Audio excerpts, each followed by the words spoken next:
우리는 우리의 인생 속에서 정말로 못하겠다. 더 이상 내가 길이 없다.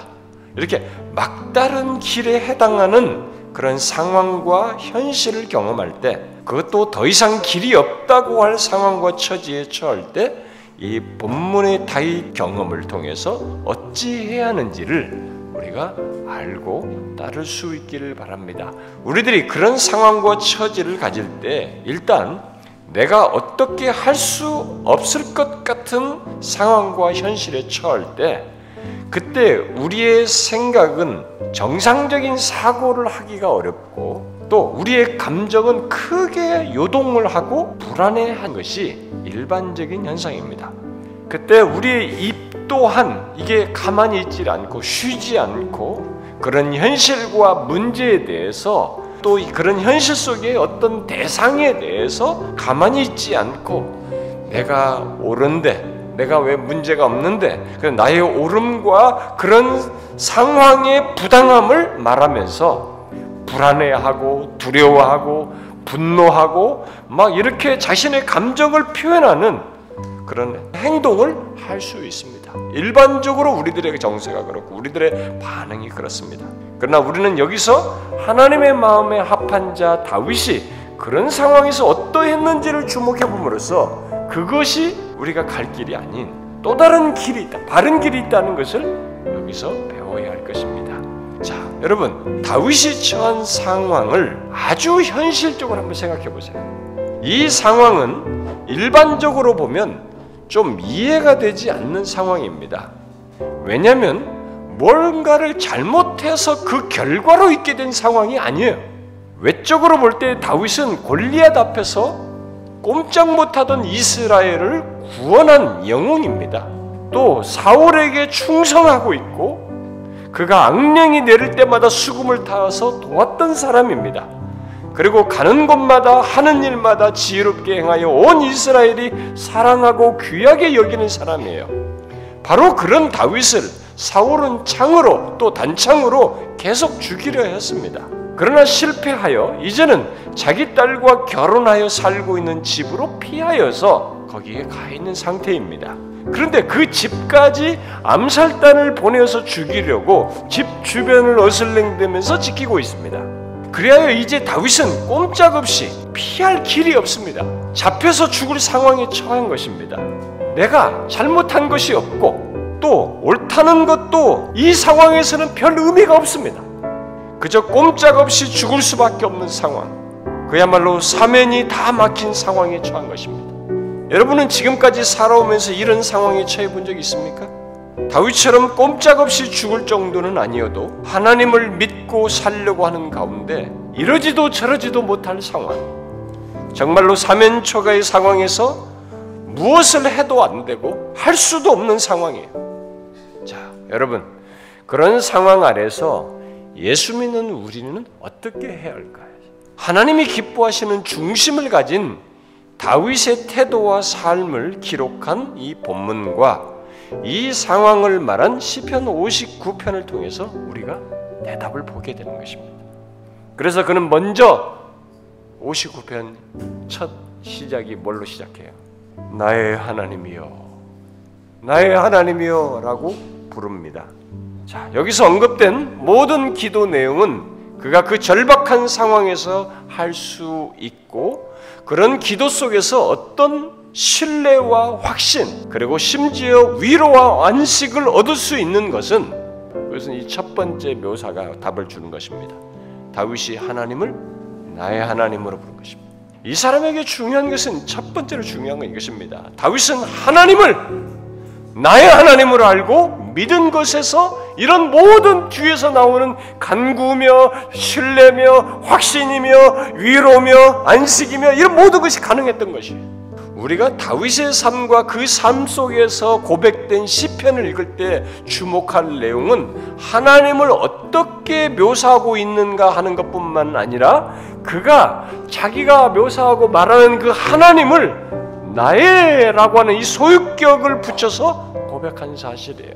그런 묘사가 너무 많다고 해서 여러분들이 그것을 그저 입술의 말로 생각해서는 안 되는 것입니다. 그 모든 상황과 현실 속에서 또 그의 생명의 위급 속에서 그리고 그렇게 오랜 인생 내내토록 하나님이 이 사람에게 있어서는 항상 다윗에게 있어서는 어떤 분으로 인식되었는가를 우리에게 말해주는 것입니다.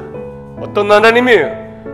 얼마나 친밀하게 경험되고 누렸는지를 말해주는 차원에서 나의 하나님, 나의 피난처, 나의 무엇으로 말을 하고 있는 것입니다. 진실로 그 크고 두려우신 하나님, 자기가 골리앗을 대적해서 나갈 때 자기가 알고 있었던 그 크고 두려우신 하나님, 골리앗을 이기게 하신 그 하나님이 다윗에게는 나의 하나님이었던 것이죠. 그는 그런 확신과 신뢰를 가지고 있었습니다. 여러분에게도 하나님은 나의 하나님입니까? 저의 설교로 듣지 말고 한번 질문해 보셔야 됩니다. 이 우주 만물을 창조하신 그 크신 하나님이 나의 하나님인가? 라는 거예요. 뒤에 묘사한 하나님이 어떤 하나님인 걸 생각해 보면 그 크고 놀라우신 하나님, 하늘과 땅의 모든 군대를 마음대로 주관하신 그 하나님이 나의 하나님이라고 고백을 하고 있는 것이에요. 여러분은 이런 믿음을 가지고 있습니까? 영광스럽고 그 크신 하나님이 나와 분리될 수 없는 하나님으로 믿고 있습니까? 진짜 세상을 지으신 그 하나님이 나의 하나님이시라는 사실을 한번 생각해 보십시오. 진짜 그렇다면 얼마나 엄청난 것입니까? 얼마나 엄청난 것이에요. 다윗은 진짜로 그렇게 믿었습니다. 그렇게 믿었기 때문에 골리앗도 향했고 여기 이 상황에서도 그렇게 태도를 보이는 것입니다.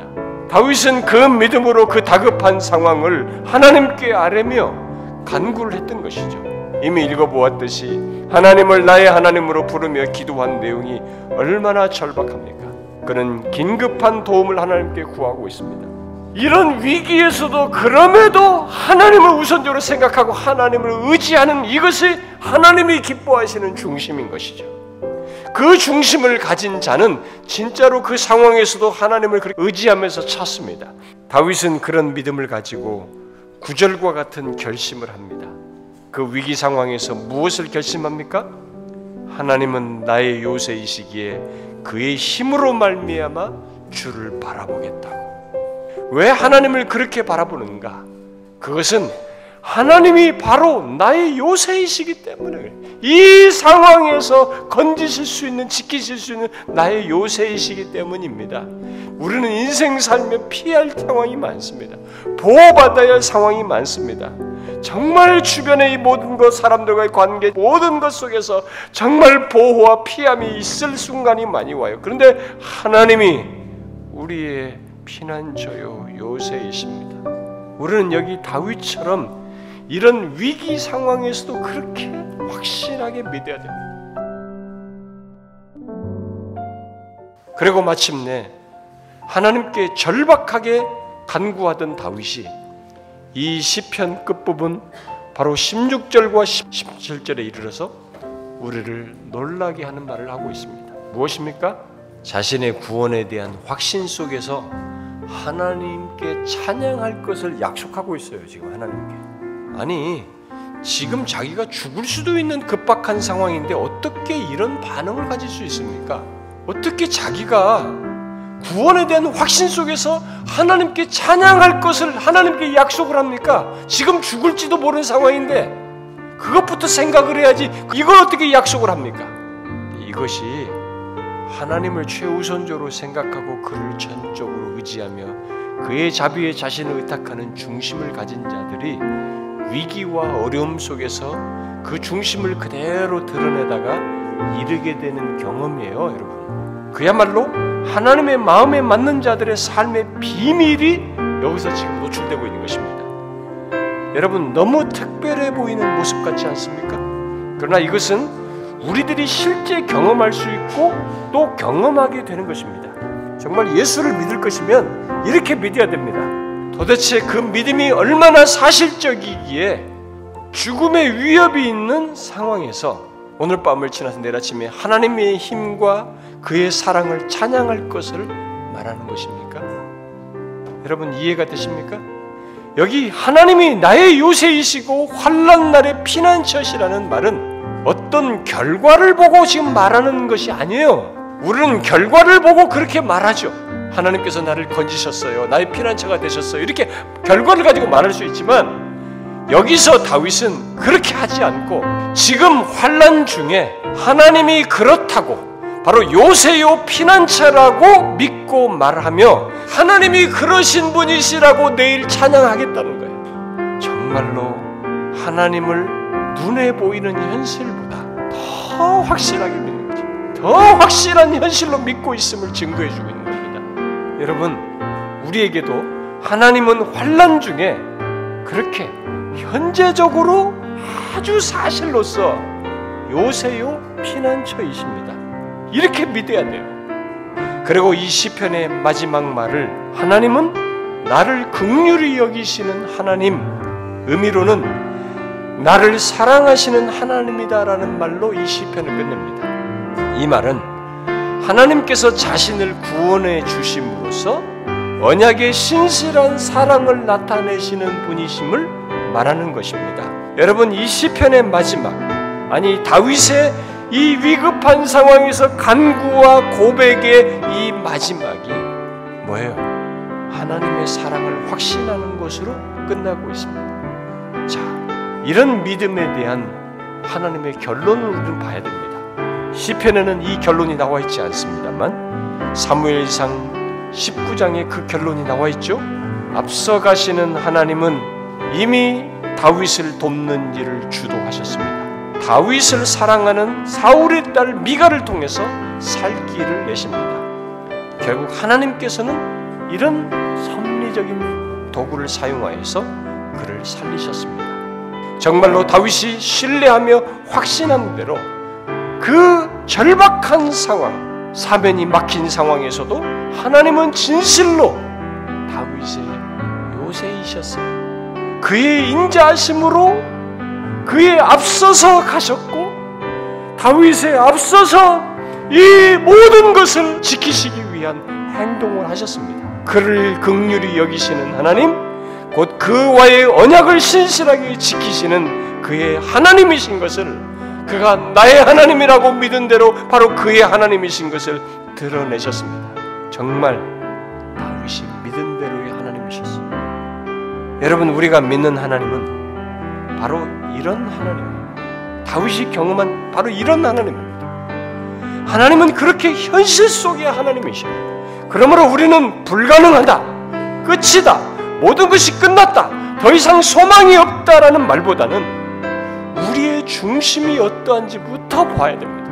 내가 지금 이 현실이 너무 절망하다 어쩌다 이런 걸 보기 이전에 내 중심이 하나님을 최우선적으로 생각하는가, 이 하나님을 이 현실보다 더 강력한 존재로 확실하게 믿고 있는가, 그것부터 봐야 됩니다. 그러므로 우리는 내가 어떤 상황과 현실에 처하든 내 인생 가운데 아무리 막다른 길에 이르러도 또 나는 끝없이 나를 고달프게 하고 심지어 죽이려고 하는 자처럼 극단적인 대적을 만날 때에도 다윗이 시편 59편을 통해서 보여주었듯이 하나님이 보신 중심, 바로 하나님을 최우선적으로 생각하고 그를 향해 눈을 드는 것, 그를 향하여 눈을 돌리는 것부터 해야 하는 것이에요.